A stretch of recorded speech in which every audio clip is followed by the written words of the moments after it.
Ayyaa bultii bara kanaa ayyaa jaalala bara kana dhugaa waaqayyo kan bara kana immoo baay'ee tokko nama gaddisiisa jechuudha. Baay'ee nama dhibasi. Nageenyi fararra waaqayyo bakkuma jirtanitti isiniif haa baay'atu. Akkam jirtu kabajamtoota hordoftoota koo chaanaalii kootii warreen haaraa taatan sabiskiraayib godhaa, laayik, sheer gochuudhaan jajjabeessaan isiniin jedhaa. Bakkuma jirtanitti nageenyi waaqayyo isiniif haa ta'u. Egaa hundi keessanuu akkuma argitan samoona kana keessattuu guyyaa sadeen kana keessa jechuudha. Guyyaa lama akkasii egaa miidiyaan hundi baay'een isaanii ijoollee baay'een walirraa fudhatanii waa'ee waaqoo fi waa'ee saarii haasa'aa jiru jechuudha.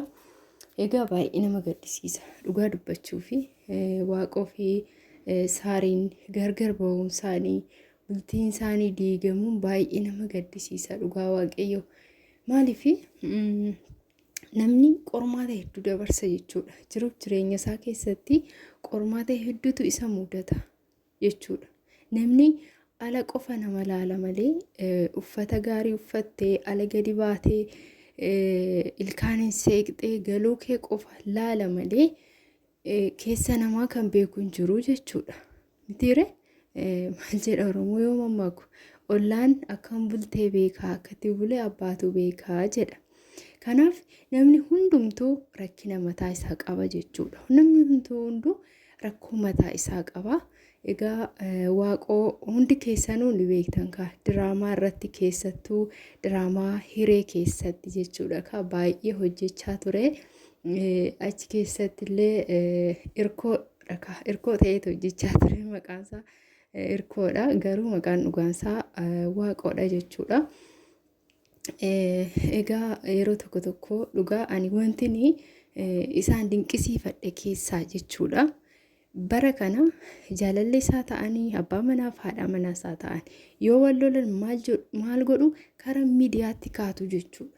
Ala isaanii baqa keessa isaanii icciti isaanii ummataaf gadi baasuu kaatu jechuudha. Wantin isa dinqisiifadhe garuu gargar bahanii jiru. Sababa ittiin gargar bahan isaantu beeka. Innillee hin dubbadhu jedhee jira jechuudha. Hin dubbanne maaliif akka gargar bahan hin dubbanne hammeenya ishiillee hin dubbanne jechuudha. Dhugaa waaqayyo kanarratti baay'ee tokko namatti tola. Maaliif namni kinoo akkanuma gargar bahuu isaanuu erga gargar bahaniyyuu isaan waggaa lamaaf deemu beeka. Waggaa tokkoo fi ji'a 10 jechuun ji'a lama qofa tafe waggaa lama guutuuf deemu erga gargar bahaniyyuu jechuudha. Dhugaa waaqayyo gaa'ila jechuun waan salphaa miti. Bultii ijaarrachuu jechuun taphaa miti, waan salphaa miti. Waan salphaadhaan gargar bittinnaa'u miti. Waan salphaadhaan diigamu miti. Kanaaf itti bu'anii bahanii isaan falli isaanii gargar bahuu ta'e taana ni ta'a. Kan gargar bahan malee namni haaluma salphaadhaan bultii ofii deegee gargar hin bahu jechuudha.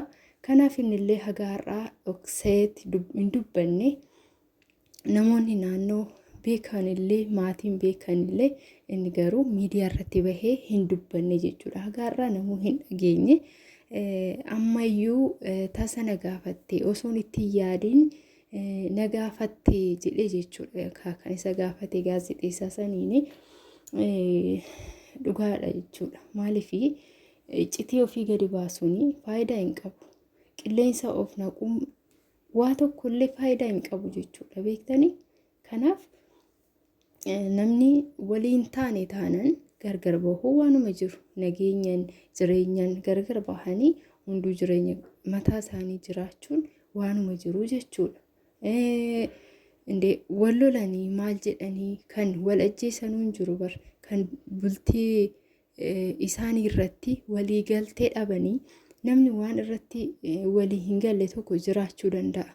Yaanni namaa akkuma bifa namaallee gargari dhugaa waaqayyo gargari waan ta'eef yeroo sanii nama beekutu wal beekee yaada tokko irratti hundaa'ee jiraata malee namni kun kiyya haa ta'u kan jedhu irratti waliigaltee dhabuudhaan illee kan bultiin namaa diigamu hin jira jechuudha.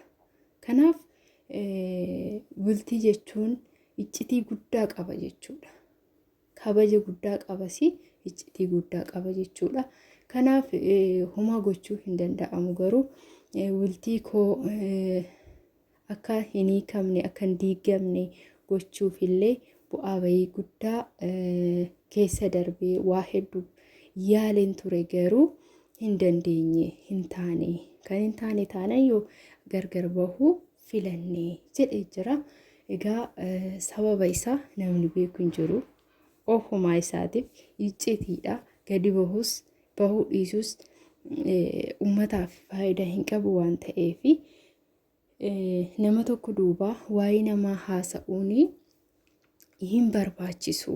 Dhugaadha kun dhugaa waaqayyo nama tokkoon gargar baane jedhanii hammeenya nama sanii miidiyaarra baasuun illee hin barbaachisu. Maaliif iccitiin namaa waliin ba'a waan ta'eef waliin turan walii waamamanii waan ta'eef dhugaa baay'ee tokko nama gaddisiisa. Maaliif nama gaarii fakkaata kanatti laalan jechuudha.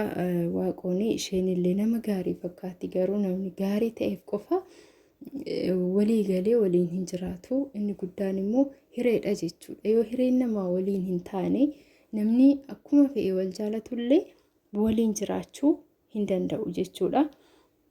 Kanaaf dhugaa waan hin yaadamnetu ta'e jechuudha. Baay'ee nama gaddisiisa. Waggaa 2 guutuuf deemu jechuudha gargar bahanii. Waaqayyo kaayoo waliif isaan hir'isi walitti deebi'uu danda'u yookaanis hireedha carraadha waan ta'eef homaa gochuun hin danda'amuun isiniin jedha. Kabajamtoota hordoftoota koo chaanalii kiyyaa subscribe godhaa, like, share gochuun na jajjabeessaa isiniin jedha. Hundi keessanuu guddaa galatoomaa warri na jajjabeessaa jirtanii. Egaa bakkuma jirtanitti waaqayyo isin faana haa ta'u. Waaqayyo bahanii gala dadhabuu waaqayyo nu haa oolchu. Waaqayyo biyya keenya nagaa nuuf haa taasisu isiniin jedha. Kabajamtoota hordoftoota koo viidiyoon har'aa asumarratti dhaabbata. Viidiyoo biraatiin immoo haga walitti deebinutti nagaan tura.